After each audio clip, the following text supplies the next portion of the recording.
Ma belle-mère a dit « Tu n'es pas faite pour être mère » et a exigé une audience pour la garde. Le juge était sur le point de rendre son verdict. Quand mon fils de 6 ans s'est avancé avec une lettre et a dit « Je veux lire ceci au tribunal ». La salle est devenue silencieuse. Alors qu'il parlait. Avant de commencer l'histoire, n'oubliez pas de laisser un like et de vous abonner à la chaîne pour voir plus d'histoires comme celle-ci. Le juge m'a regardé droit dans les yeux et a dit « Nous sommes prêts à rendre notre décision ». Mon estomac s'est noué, je ne pouvais plus respirer. Mes mains agrippaient la table si fort que je sentais mes ongles s'enfoncer dans le bois. Je pensais que c'était la fin, que j'étais sur le point de perdre mon fils. Puis, sorti de nulle part, mon fils de 6 ans, Théo, s'est levé depuis la salle. Il s'est avancé vers le centre de la salle d'audience, tenant un morceau de papier froissé qu'il avait plié et mis dans son sac à dos Spider-Man ce matin-là. Sa voix était basse mais claire. « Votre honneur, dit-il, je veux lire quelque chose. » Toute la salle s'est figée. Pas un seul bruit, pas même un froissement de vêtements.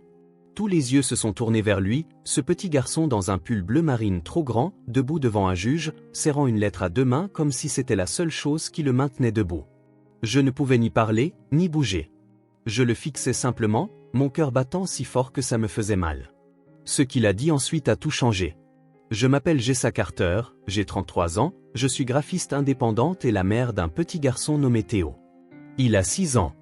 Il aime les dinosaures, mettre du beurre de cacahuète sur tout, et dormir avec la lumière allumée. Il a mes yeux et la manière calme et posée de son père d'observer le monde. Avant que tout ne vire au cauchemar, notre vie était simple. Pas parfaite, mais simple. Nous vivions dans une petite maison avec 2 chambres en périphérie de la ville. Le loyer était gérable et le jardin avait juste assez d'espace pour un bac à sable et une balançoire rouillée que j'avais acheté d'occasion. Ce n'était pas grand-chose, mais c'était à nous. Aaron, mon mari, le père de Théo, est décédé il y a 2 ans dans un accident de voiture. C'est arrivé un mardi pluvieux. Je me souviens encore de ce que je cuisinais quand j'ai reçu l'appel, un sauté de poulet. Je n'en ai plus jamais refait. Pendant un temps, je ne savais pas comment j'allais pouvoir fonctionner sans lui. Nous étions ensemble depuis l'université. Il était la première personne qui m'avait jamais fait sentir en sécurité. Je n'ai pas seulement perdu mon partenaire ce jour-là, j'ai perdu l'avenir dont nous avions rêvé ensemble. Mais j'avais Théo, et d'une certaine manière, ça m'a sauvé. Les jours qui ont suivi la mort d'Aaron se sont estompés dans un flou. J'étais en deuil et épuisé, mais j'ai continué à être là pour Théo. Je me levais, préparais sa petite boîte à déjeuner, l'accompagnais à la maternelle en faisant bonne figure, puis je rentrais à la maison et pleurais dans une pile de linge. Il ne m'a jamais vu m'effondrer, je m'en suis assuré. Il avait besoin de force, alors je suis devenu cette force. Nous nous sommes rapprochés, plus proches que jamais. Théo se blottissait contre moi sur le canapé avec sa couverture préférée et me murmurait des choses comme « Ne sois pas triste maman, je suis là ». Il ne parlait pas beaucoup, mais il n'en avait pas besoin. Nous avions notre propre rythme, notre propre manière de guérir ensemble. Et puis il y avait Margot, ma belle-mère. Dès le début, Margot ne m'a jamais approuvé. Elle pensait que je n'étais pas assez distingué, pas de la bonne famille. Elle a dit une fois à Aaron, devant moi, que j'étais une fille au bon cœur qui aurait dû rester à sa place. Aaron écartait toujours ses remarques, disait qu'elle finirait par changer d'avis. Elle ne l'a jamais fait. Après sa mort, Margot s'est immiscée dans nos vies avec une sorte de persistance discrète. Au début, j'ai pensé qu'elle était aussi en deuil, qu'elle voulait peut-être simplement rester connectée à Théo. Je l'ai laissée venir, je l'ai invitée aux anniversaires, aux spectacles de l'école, aux dîners de famille. Mais ses commentaires n'ont jamais cessé, tu le laisses veiller trop tard, il a besoin de plus de structure, il n'a pas besoin de toute cette sensiblerie émotionnelle, ricanait-elle quand je bordais Théo avec une berceuse ou quand je le laissais choisir ses propres vêtements dépareillés. Je la sentais me juger en silence, constamment. Un après-midi, je l'ai trouvé dans la cuisine en train de proposer à Théo une brochure pour une école privée préparatoire dont je n'avais même jamais entendu parler. Quand je lui ai dit que nous n'en avions pas les moyens pour le moment, elle n'a pas sourcillé. « Eh bien, dit-elle en remuant son thé, certains environnements sont simplement meilleurs pour les enfants.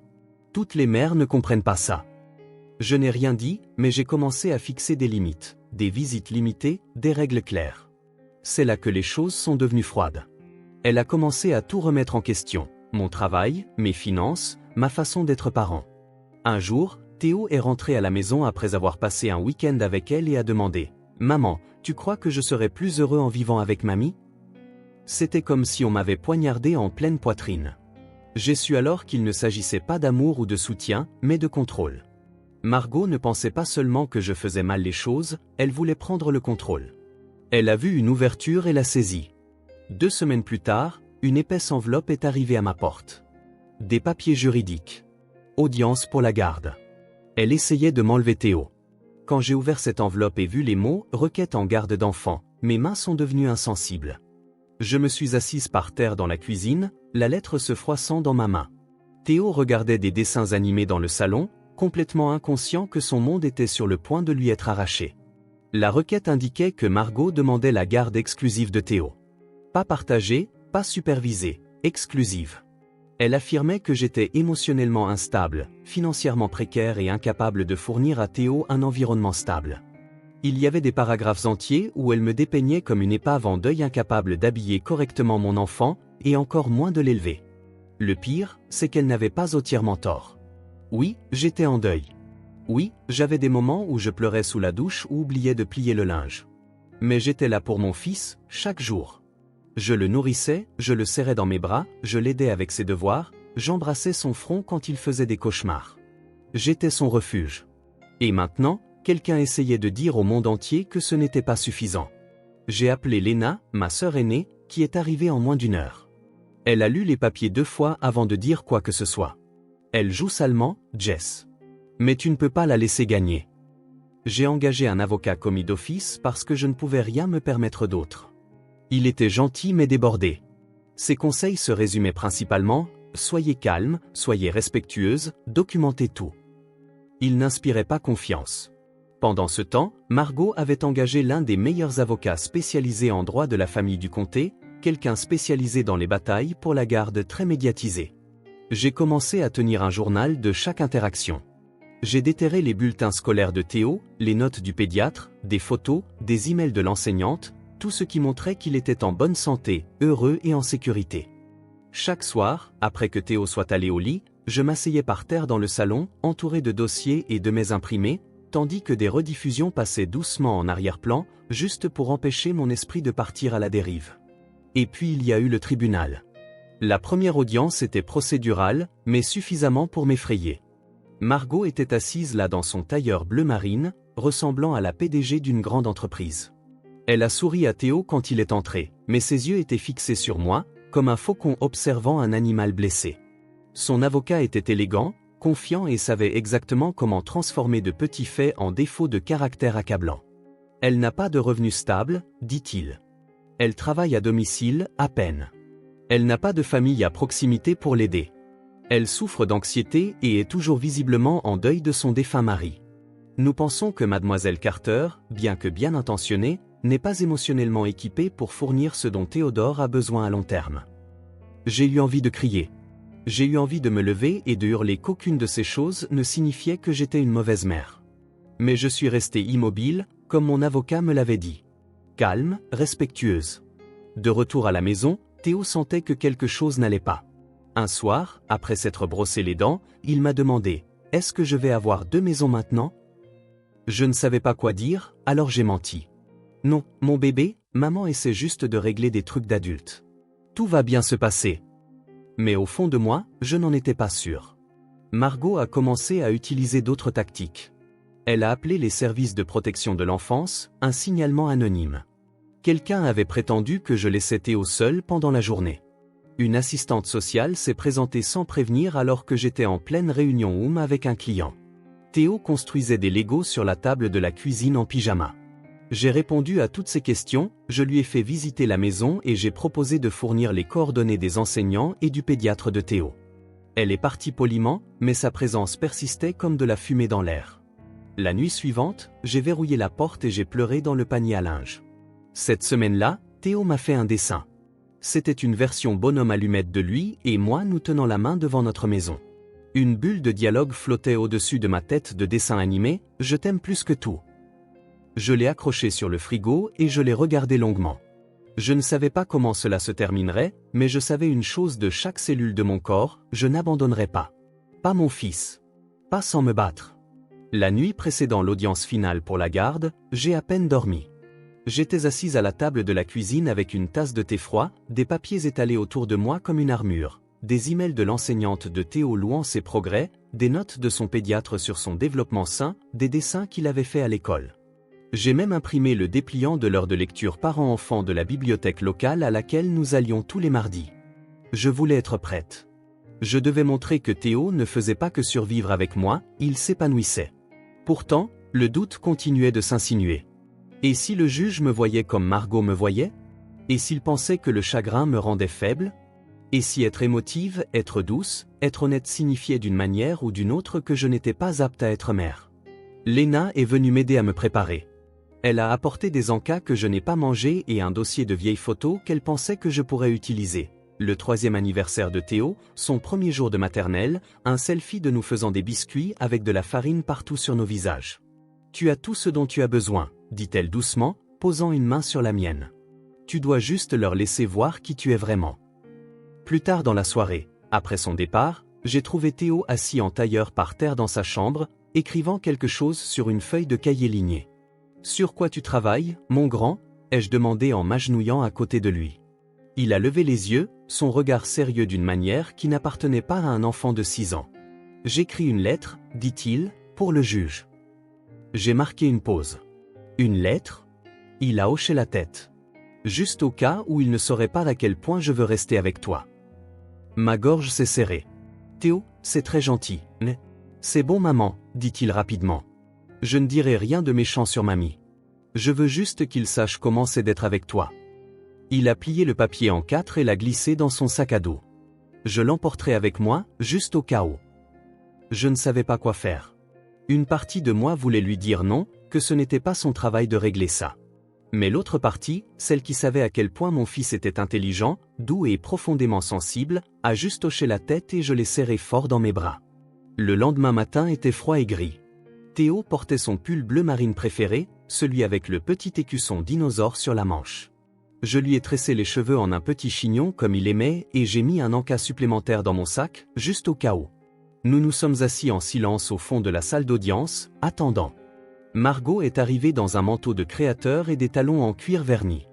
Son avocat est entré avec une mallette qui semblait plus chère que toute ma garde-robe. J'ai essayé de ne pas les regarder. Je me suis concentré sur la main de Théo dans la mienne. Quand le juge nous a appelés à nous avancer, je me suis levé avec mon avocat et j'ai pris une profonde inspiration. L'avocat de Margot a parlé en premier. Il a parlé de stabilité financière, de routine et des avantages d'un foyer biparental, qu'elle pouvait simuler, apparemment, avec une nounou à domicile et des tuteurs. Il a insinué que ma maison était un lieu de chaos et de fragilité émotionnelle. J'ai gardé un visage neutre. J'ai pensé aux mots de Léna, « Laisse-leur voir qui tu es vraiment. » Quand ce fut mon tour, j'ai parlé calmement. J'ai parlé au juge de nos routines, l'école, les devoirs, les histoires du soir. J'ai montré des preuves des progrès de Théo, de ses amitiés, de son confort et de sa sécurité. Je n'ai pas pleuré. Je n'ai pas supplié. J'ai juste dit la vérité. Puis, juste au moment où le juge se penchait en avant pour clore l'audience, Théo a tiré ma main. Il s'est levé, s'est avancé depuis le banc et a marché lentement. « Votre honneur » dit-il, tenant ce même morceau de papier plié, « puis-je lire quelque chose ?» J'ai écrit. Le juge cligna des yeux, surpris. « Tu as écrit quelque chose, mon garçon ?» Théo hocha la tête. « Oui monsieur, c'est pour vous. » La salle est devenue complètement silencieuse. Même Margot semblait figée, incertaine de ce qui se passait. Le juge m'a regardé, puis a de nouveau regardé Théo. « Très bien, dit-il, allez-y. » Théo a déplié le papier, l'a lissé sur le pupitre devant lui et s'est éclairci la gorge. Théo se tenait là, petit et stable, tenant ce bout de papier comme s'il était en verre. Sa voix n'a pas tremblé. « Je m'appelle Théo Carter. » commença-t-il. « J'ai 6 ans. J'aime les dinosaures, le fromage fondu et jouer avec ma maman. Je veux vivre avec ma maman. » La salle d'audience n'a pas bougé.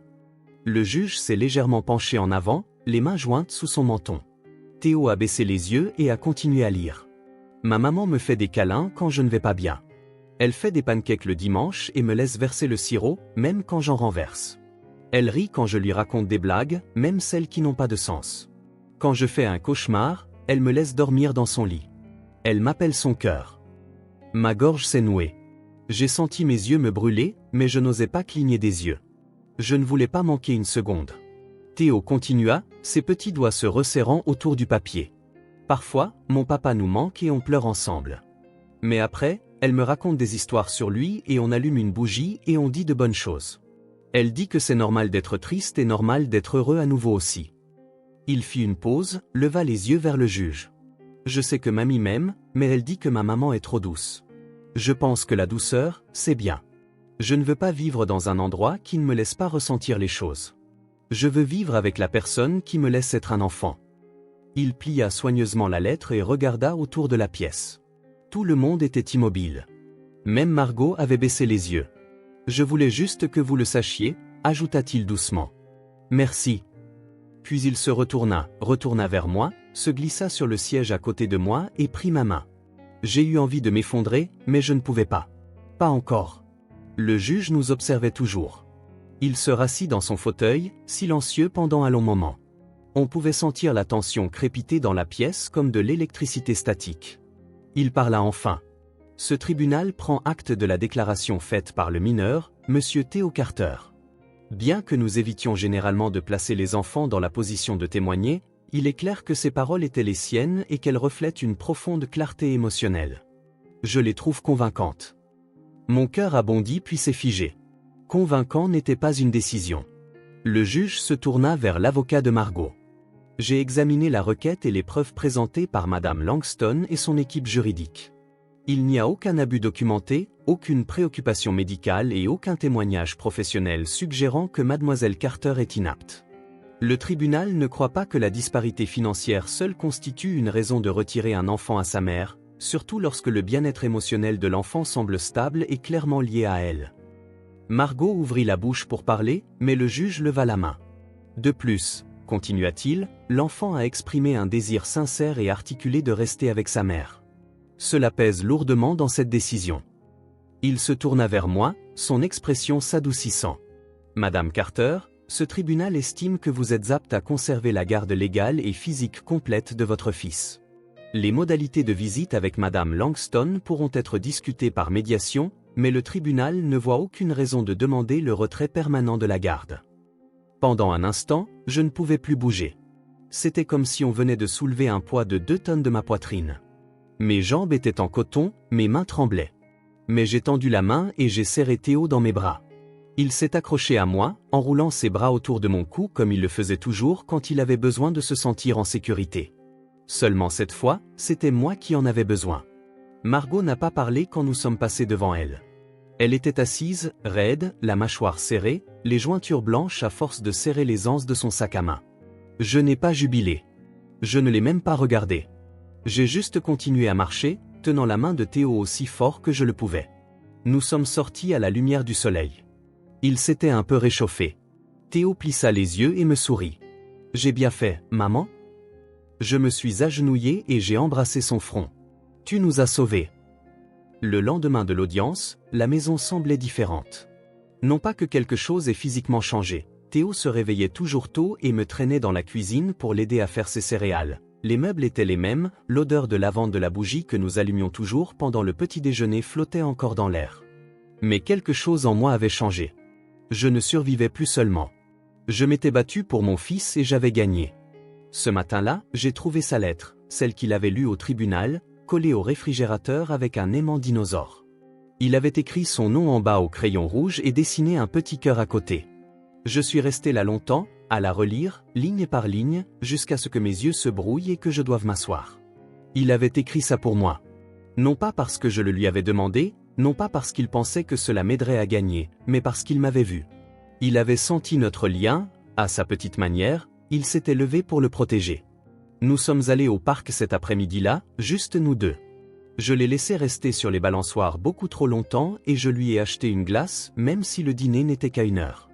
Quand nous sommes rentrés à la maison, il a demandé si nous pouvions appeler l'ancien numéro de son père et laisser un message, comme nous avions l'habitude de le faire. J'ai tenu le téléphone à son oreille pendant qu'il murmurait « Papa, le juge a dit que je pouvais rester avec maman. » J'ai été courageux, comme toi. Je n'ai pas pu retenir mes larmes cette fois-là. Je pense que les gens sous-estiment ce que les enfants comprennent. Ils pensent qu'être jeune signifie être inconscient. Mais Théo savait. Il a senti la tension, il a vu le stress sur mon visage, entendu les appels téléphoniques chuchotés, remarqué les nuits où je m'attardais trop longtemps près de son lit. Il a tout perçu. Et pourtant, il a choisi l'espoir. Il a choisi l'amour. Nous avons rencontré un médiateur désigné par le tribunal quelques semaines plus tard pour discuter des droits de visite de Margot. C'était tendu mais civil. J'ai accepté des visites supervisées une fois par mois, non pas parce que je la voulais dans nos vies, mais parce que Théo l'aimait, à sa manière, et je ne voulais pas lui apprendre que l'amour devait s'accompagner de haine. Elle ne s'est jamais excusée.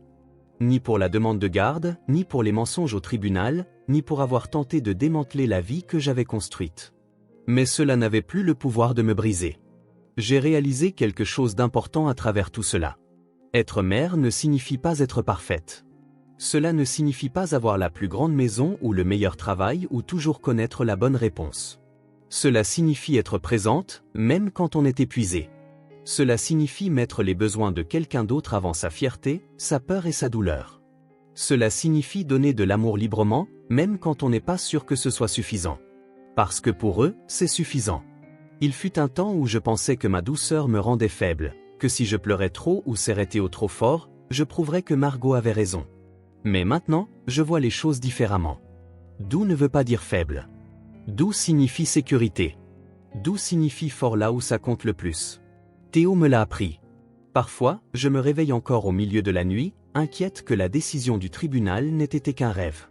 Je vais sur la pointe des pieds dans le couloir, je jette un coup d'œil dans sa chambre et je le regarde dormir, les jambes emmêlées dans les couvertures, la bouche légèrement ouverte, un bras serrant son tigre en peluche comme s'il détenait les secrets de l'univers. C'est là que j'expire.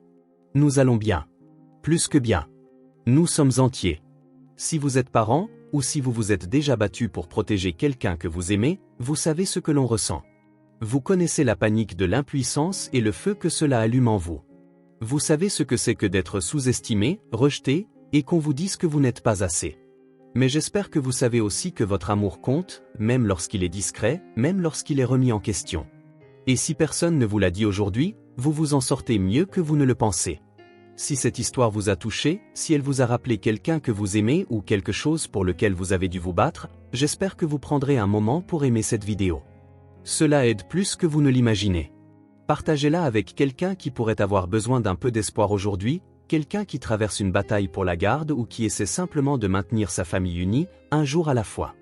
Et s'il vous plaît, laissez un commentaire ci-dessous. J'aimerais beaucoup lire votre histoire. Vous a-t-on déjà dit que vous n'étiez pas assez ? Qu'avez-vous fait ? Comment vous êtes-vous relevé ? Enfin, si vous voulez plus d'histoires vraies et puissantes comme celle-ci, des histoires de force, d'amour et des moments qui changent tout, abonnez-vous à la chaîne. Cliquez sur la cloche de notification pour ne jamais manquer la suite. Merci d'être là, d'écouter, de vous intéresser. D'un cœur à l'autre.